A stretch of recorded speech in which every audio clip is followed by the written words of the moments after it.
Tafiti ambazo zimefanyika zinaonyesha kwamba lipo tatizo la upungufu wa nguvu za kiume kwa Watanzania, na zipo sababu ambazo zimeonekana zinachochea kuwepo kwa tatizo hili, ikiwemo tunaita lifestyles, jinsi watu wanavyoishi, vyakula tunavyokula, lakini kutofanya mazoezi.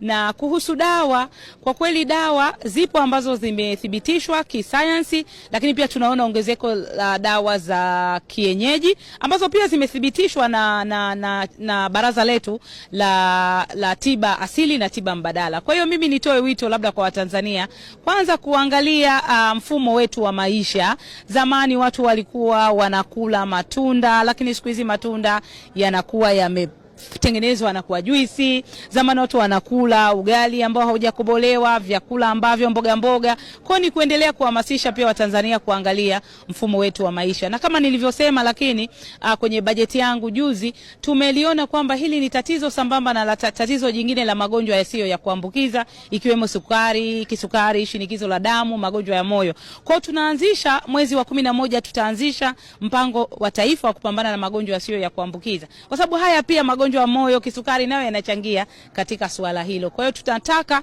nguvu zile ambazo tunaziweka katika kupambana na ukimwi, nguvu ambazo tunaziweka katika kupambana na kifua kikuu na malaria, ndio sasa pia tunataka kuziweka kupambana na magonjwa yasiyo ya kuambukiza.